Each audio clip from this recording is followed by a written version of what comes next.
Kolmas Euroopa, teine osa. Laiba Lehka Hitleri siiski ilmselt ei armastanud, kuid ta võis nautida restoranis lemmikroogisid samal ajal kui krematooriumit põletas ära elusaid inimesi ainult ühe tema viipe või allkirja peale. Niimoodi vahetevahel, et arvamalt justkui tihti juhtub ka, et tegelikus elus hüppab ka meie teoses lavale väike käebus Adolf Hitler nagu Arlek kinos, see tähendab, et mitte seesugune nagu ta tegelikult oli. Samuti ei ole mitte kunagi ette tulnud minu isa ja Hitleri kohtumist, tõenäoliselt oli see üks tema rohketest pudjuspea juttudest, siiski tuleb nende ridade kirjutamise päeval Ungaris populaarsust võitnud rahvussotsialistlike ideedega kohtades kuidagi tuttav ette tema groteskne ja ebatööpärane epifaania. Olen avameelne, ega ma ka ise saab päris täpselt aru, et miks mulle äkki nii tähtsaks muutus ungarlaste juudiviha. Kui ma oleks ratsionalist, oleks säärase teema ülesvõtmine ülimalt irreaalne ja mõtet, aga ma pole. Ehk ei suuda ma ilma antud probleemi lahendamata edasi elada, nii see igatahes ei ole. Ma kahtlustan, et kas ei mängi selles mingit rolli minu ema juudi päritolu, mille tõttu juudi vaenulikkuse teema võis metafüüsilisel moel minu sõlade juba viljastamise momendist alates, sest nagu ma ennem juba hiilivalt püüdsin selgitada, ka mina olen Abrahami järeltulija.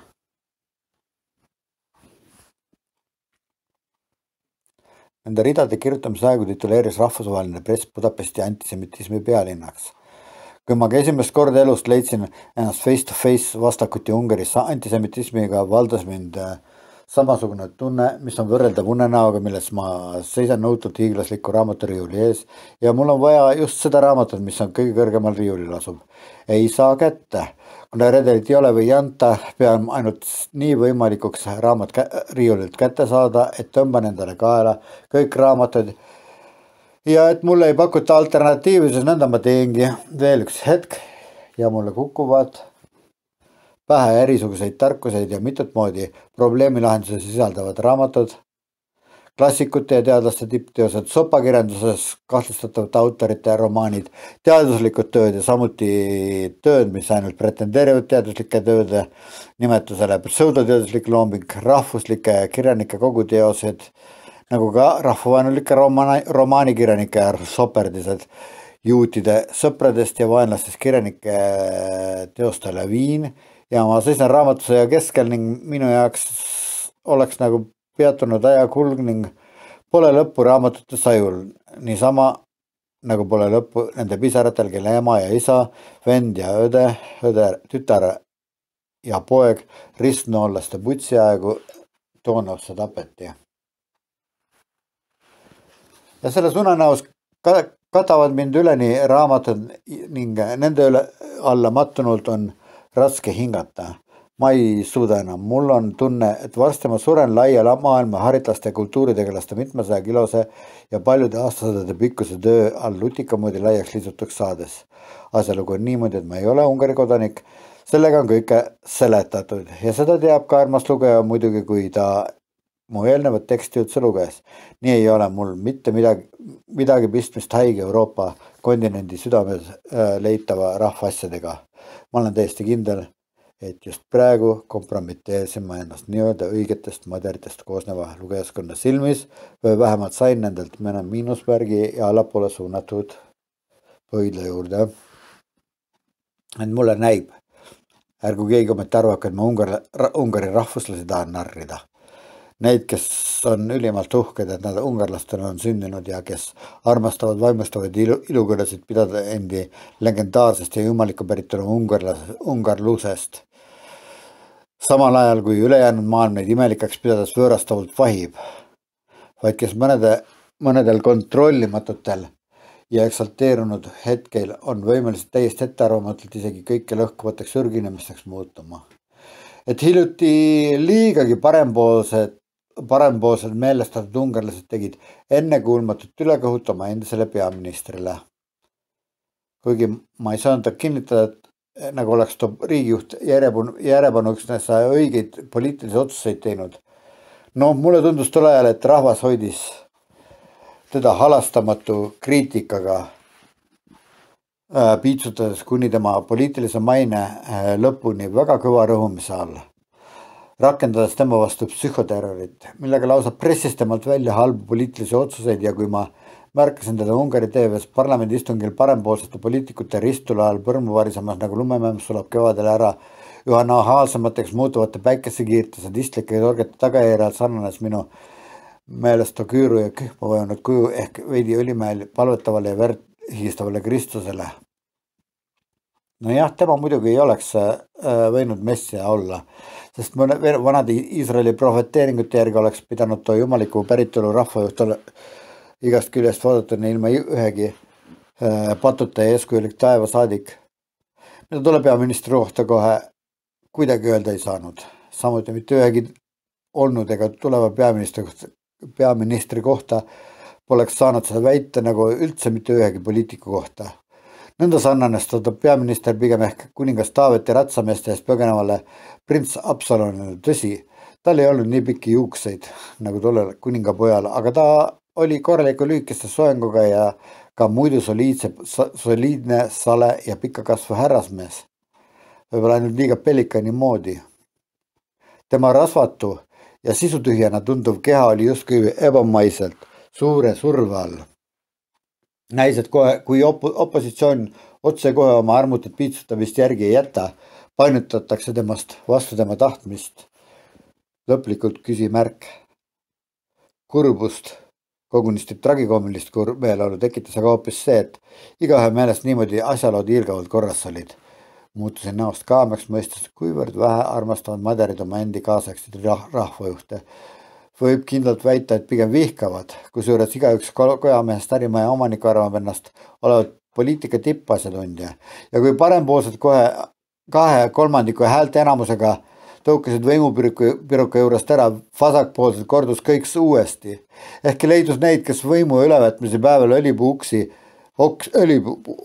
oksi lehvitades tervitasid uue peaministri tulekut nagu rahvamass Emaesli seljas Jeruusalemma ratsutavad messiad. Mõne aja möödudes tituleeriti ka tema rahvareeturiks. Kas pole mitte hullu särki väärib lollus, et Ungaris mulle need sündmused kahetsusväärselt toovad mõttesse just seda sorti võrdluse. Esmajärjekorras poliitikamaailmas seiklejad, kellel kõik on üks tagama kõik ja kel pole enam midagi kaotada või kes on hingesugulased islami terroristidega, kes kasutavad ära neile otsa taeva kingitusena sülle langenud poliitilise enesetapu ja lõpliku võimatustumise võimalust.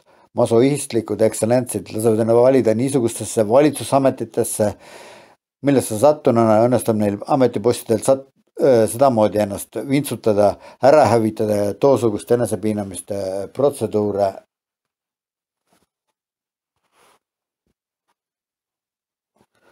läbida, millega ei kaasne mitte mingisuguseid seesmisi ega välimisi puhastumisi, katarsiseid ega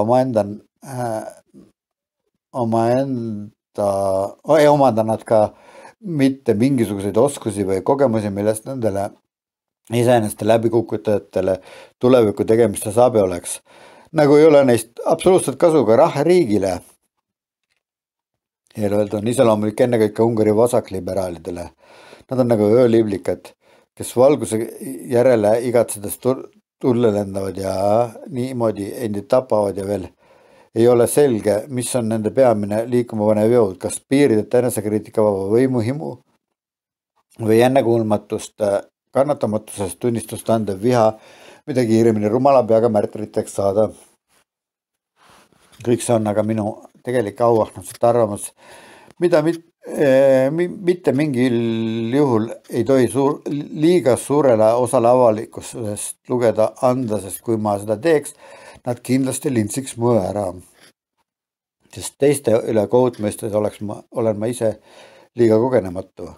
Minu viibimisaeg Ungaris on ju väga lühike ega ole ka Sküütigas või Sküütia naabruses elavate maakoogi ja koogi rahvaste hulgas minu kriitikavõime välja arenenud ja sellepärast käitun ehk nagu Pontius Pilatus, kes hämmeldas samuti ei suutnud mõista, miks juudi rahva religioossed juhid ei võinud silma otsaski sallida juudide kuningat, keda heebrea keeles kutsutakse Jeshua HaMashiach'ks, ning tollele temalt risti surma nõudsid. Temale, kes mitte kedagi kunagi ei ole tapnud, kes ei ole, ka ei ole ta kedagi solvanud, sõites ainult ennast täis ülbeid variseere ega ole ta kellelegi kehavigastuse tekitanud. Kuigi variseeridele kehenatult ta lubas, ei röövinud ühtegi inimest ja isegi ei ähvardanud roomlasi ega juute, vaid veel maksu maksmist Rooma keisrile ei keelanud ta oma kõnedes rahvale ja jüngritele. Neil päeval karjusid Ungari rahvusvärvides noored Budapesti tänavatel elagu Ferenc Salasile, hõikasid juutideks peaministrit, tosin poliitikut, telereporterit ja kirjanikku. Siinkohal sisemisele tsensuurile alludes tuleb mul tahtmine see värssijalgade kraapimine mõneks ajaks kõrvale panna, sest juba ma tunnen, et tekst muutub trafaretsemaks ja ma tajun, kuidas olen hakanud vastu tahtmist tegema ühtesid ja samu kirjavigu. Nii siis töönädala viimane päev on täna ja ma olen liiga väsinud, et midagi tarka kirjutada. Pärast rasket tööd on otstarbekas millegi muuga tegeleda. Näiteks vaadata mõnda head kristliku sisuga filmi, sest selles on asi ongi, ma nimetan ennast kristlaseks. Seejärel peab puhkama, magama ja minema uinuma. Seevastu ma ei saa rahu ja tõusen ning istun uuesti sohvale märkmete taha.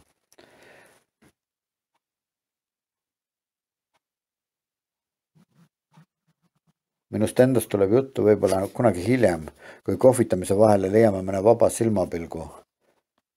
Nüüd aga muudame natuke teekonna suunda, ent kindel, mis kindel, et peatselt me tuleme tagasi sama küsimuse juurde mitmel korralgi.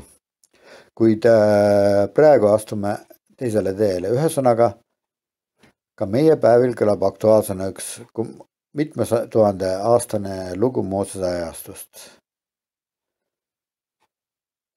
Paalaki nimeline kuningas palkas enda teenistuse okultsete teaduste doktori Bileami, et paneks juutide laagri needuse alla, kuna pidas neid liiga ohtlikeks ja kartis, et kui need paljunevad ka veel, siis nende lambad ja härjad närivad paljaks nende rammused karjamaad. Kuigi Paalaki saadikud jõudsid Petorisse, kus Bileam elas, oli ka isand Jumal parasjagu posi juures külas. Nii kui Jumal nägi saadikuid päris prohvuselt, kes need mehed siin sinu juures on. Ja nii kui nõid talle ära seletas, et kes nad on ja mida nad tahavad, huvitas issand Jumal Paalaki arvamusest kingituste kohta. Ning ütles kaksipidi mõtlemist välistavalt, et ärgu Bileam mitte mingil juhul mingu sinna maale ja ärgu need kui Iisraeli. Seejärel ütles ka Bileam saadikutele, et ta ei lähe nendega kaasa ega nea juudi rahvast, sest ilmselt teadis ta isiklikest kogemustest, et mõtet on ajaraskamine on kedagi needa või õnnistada, kui Jumal toda needa ega õnnistada ei taha. Teisi vürstegi saatis seejärel Paalak, kes maa kingitustega üle kõlvasid. Nad olid kuulnud, et keda nõid doktor neab, needus seda tabub. Ja keda ta õnnistab, õnnistatud see saab olema. Aga ehkki nad teadsid, et tõesti kuulsa inimesega on tegu, ei teadnud nad, et ilma Jumalata ei ole tema anne mitte midagi väärt. Kui saadikud veel ikka tema juures viibisid, külastas isand Jumal uuesti Bileami ja ütles, kui need mehed jälle tulid sinu juurde, et kutsuda sind Iisraeli needma, siis tõuse ja mine nendega kaasa, et tee ainult seda, mida mina sulle ütlen. Kergendustundega saduldas Bileam oma eesli, sest ehk oli issand viimaks siiski loa andnud Iisraeli needmiseks. Sellele vaatamata ei läinud kõik asjad nagu lepase reega. Ta tee peal hakkas ootamatult tema eeselt streikima ja astus täiesti seletamatul moel rajalt kõrvale. Varsti juhtus Viinamäe istandiku juures suuemäda, kahel pool ümbritsesid teed, teda ja tema eeslit müürid ja tema eeslit pressis ennast ilma arusaadava põhjuste vastu seina. Bileam nüpeldas arutult oma looma teibaga, aga eesel ei kavatsenud mitte ühtegi sammu edasi astuda. Ta koguni viskas ennast pikali ega olnud valmis üles tõusma. Siis aga leidis aset midagi ennekuulmatut. Tema eesel küsis temalt nagu inimene, mida ma olen sulle teinud, et sa mind juba 3 korda lõid. Ei tea, kas Pileami jaoks oli juba igapäevaseks saanud, et tema eeselt sõnab talle midagi. Igatahes tol hetkel ei leidnud ta sellest midagi iseäralikku. Ta oli kohe valmis vastama oma ikkesloomale. Kere peale said sellepärast, et sa pilkad mind. Oleks mu käes relv, vastas ta rääkiva ja looma küsimusele. Siis ma tõenäoliselt tapaks su ära. Eks olema ju su oma eesel, millega sa iga päev liikled, tuletas eesel Pileamile meelde. Juba üsna ammusest ajast. Oled sa varem kunagi läinud, et ma midagi niisugust teen? Pileam oli muidugi eesli mõistlikule küsimusele varmas vastama, et midagi seesugust pole ta tõesti kunagi teinud. Ja siis issand jumal avas Pileami silmad ja too nägi enda ees teel seismas üht inglit, paljastatud möök käes. Kui võlur näoga pörmu langes, ütles jumala ingel järgmist. Miks lõid sa oma eeslit 3 korda järjest? Näe, ma olen tulnud, et sulle vastu seista, sest sa oled halvale teele läinud. Mind nägi sinu eesel ja astus mu eest kõrvale 3 korral. Kui ta ei oleks seda teelt ära läinud, oleks ma su tapnud, temaga oleks ellu jätnud. Siis Pileam kahetses tuliselt, mida ta oli tegema läinud. Ta oligi valmis, et ots ümber pöörata ja tagasi koju minna, kui jumala ingel teda õhutas Baalaki saadikutega kaasa minema. Talle südamele pannes, et teeks siiski ainult seda, mida issand jumal tal pärast teha käsib ja mitte seda, mida Baalak kuulda soovib. Pileam lähenes Arnoi linna piiridele ja kuulsale sarlatanist võlurile ratsutas vastu kuningas Baalak. Ja nagu nende teed ristusid, küsis too solvunult. Kas ma mitte ei saatnud su juurde juba oma saadikuid, et nad minu juurde kutsuks? Miks ei tulnud sa kohe? Kas mul ei ole õigust sind austada? Nagu näed, ma tulin. Ent kas mina tohin miskit öelda? Lauses seepeale Pileam. Mõistad sa, et ma ei saa töötada niimoodi, et ma lihtsalt ütlen välja asju nii, nagu ma tahan. Ja et siis kõik saabki nii sedasi olema. Ma võin öelda üksnes sõnu, mille issand jumal mulle suhu paneb. Hästi, ütles Baalak. Tule siis ja ütle välja oma needuse neile närvustele juutidele. Ja nad läksid üheskoos Kirjat Hussotisse, kus Baalak pidusöögi korraldas Pileami ja koos temaga saabunud saatkonna auks. Hommikul ronisid nad kõrge Baalimäe tippu, kus Baalak tutvustas külalistele äranäetavate juutide laagripaika. Pileam käskis seal samas rituaali tarbeks ehitada 7 altarit ja tuua ohverdamiskohale 7 mullikat ja 7 sokku. Baalak tegi kõik nagu kästud. Ta rõõmustas, et peatselt täitub tema kõige palavam soov. Pileam ohverdas igal altaril 1 mullike ja 1 soku ja müstiline vaikus muutus valitsevaks ohvriplatsile.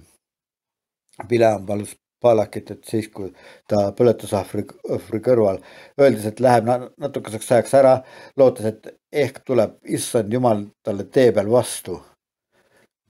Kui see juhtub, siis tuleb ta tagasi ning teeb avalikuks sõnad, mida issand jumal talle ütles. Pileam puges peitu ühel lähedasel tühjal künkal, issand jumal tuligi sinna. Issand jumal, 7 altarit valmistasin ja ohverdasin igal ühel neist 1 mullika ja 1 siku. Tubli, ütles issand jumal. Mina aga annan sulle suhu oma sõna. Sina mine tagasi Baalaki juurde ja ütle talle kõik need sinatsed sõnad, mida minult kuuled. Pileam läks tagasi Baali mäele, kus ikka veel Baalak ja Moabi vürstid altari kõrval seisid ja ta ütles edasi need sõnad, mida ta issanda jumala käest kuulnud oli. Mind tõi Süüriast Baalak, Moabi kuningas, idas paiknevatest mägedest ja ütles, tule nea mulle Jaakobit ja sõima Iisraeli. Mis asja ma nean seda, keda Jumal ei nea? Ja miks ma sõimaks seda, keda issand ei sõima? Sest kaljudelt vaatlen ma teda ja silmitsen ülalt küngastelt. En näe, see on rahvas, mis ise saab elama ja teda ei loendata rahvaste hulka.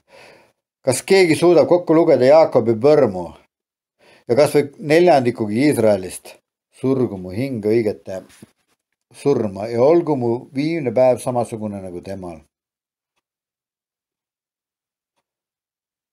Samal hetkel hakkas kuningas Baalak ebausklikult pabistama, sest Bileam ei öelnud, mida tema oli soovinud. Kohmetunult ühmab ta nõia jutule sekka.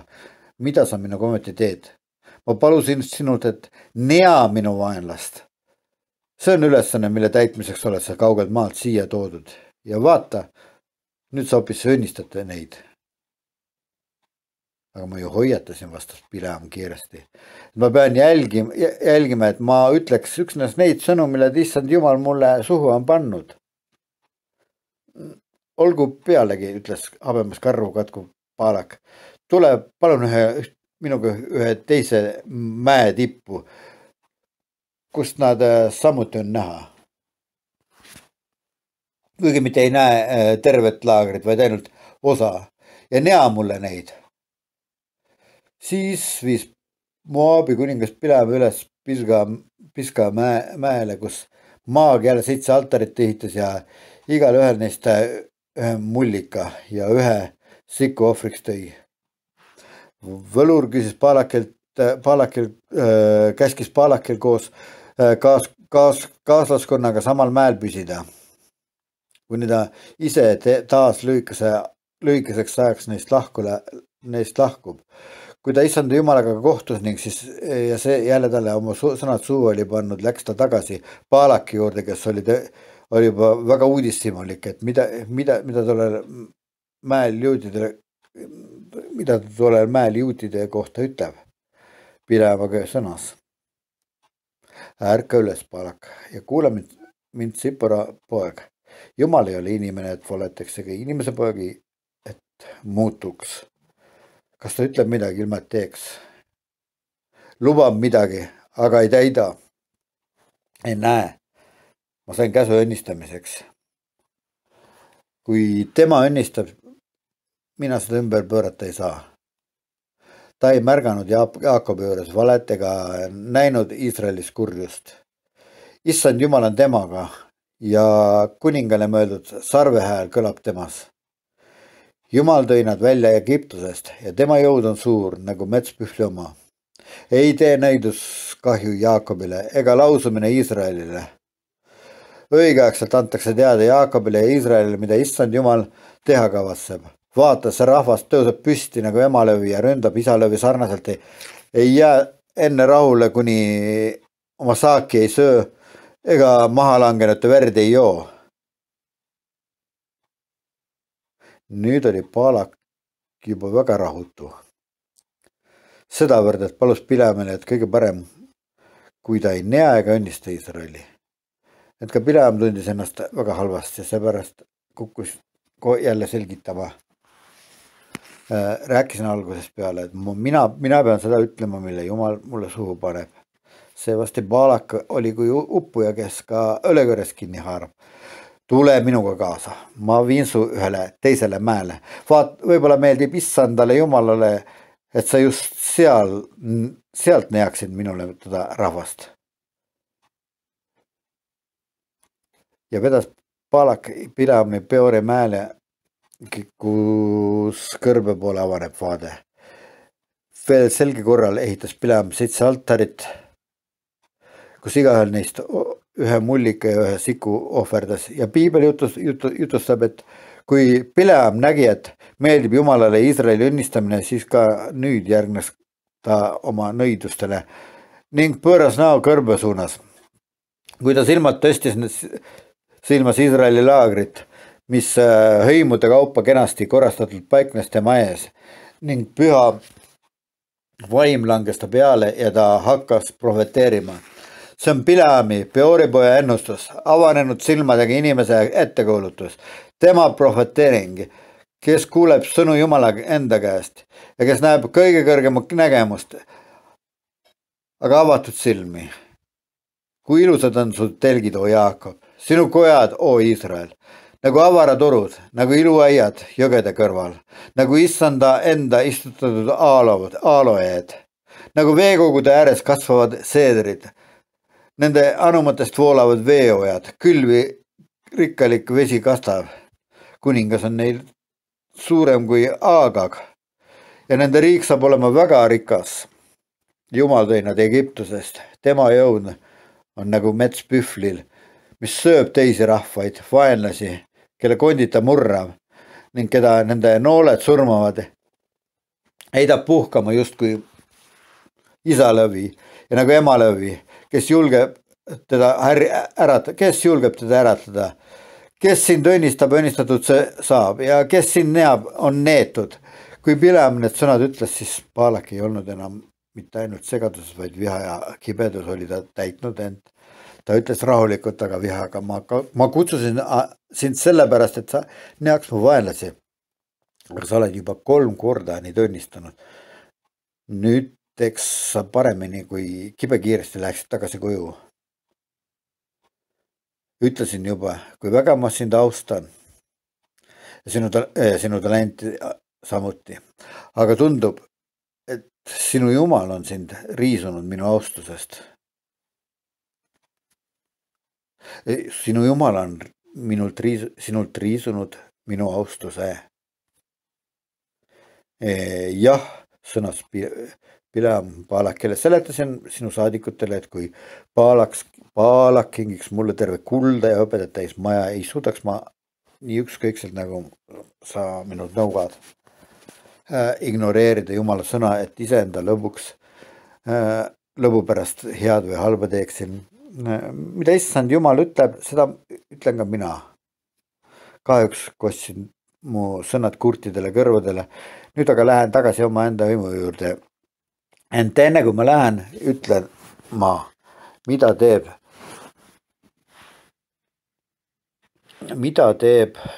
see rahvas sinu rahvaga tulevikus. Ja nõnda kuulutas Pileam ette Moabi kuningale. See on Pileami Peoripoja ennustus, lahtiste silmadega mehe ettekuulutus. Tema ilmutus, kes kuuleb sõnu Jumala enda käest ja kes näeb kõige kõrgema nägemusi ja avatud silmi. Ma näen teda, aga mitte praegu, vaatan teda, aga ta ei ole lähedal. Täht pärineb Jaakobist ja kuningas Saul tõuseb Iisraelist. Ta torkab läbi Moabi roided ja murrab puruks Sethi kõik pojad. Edom saab olema kellegi teise valduses. Seir, tema valdus saab samuti olema teise oma, kuid Iisrael on võidukas ja valitseb Jaakobist põlvnev ning kaotab linnast ära need, kes järgi on jäänud.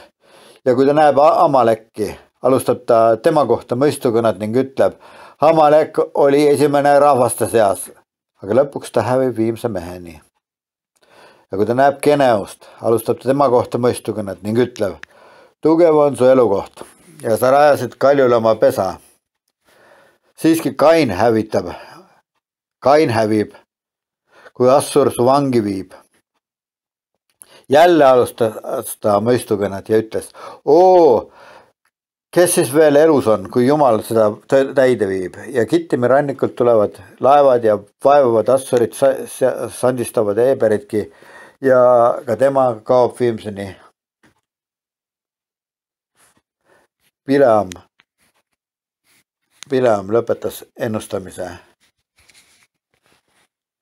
Hakkas minema kodu poole, ka kuningas Baalak läks oma teed.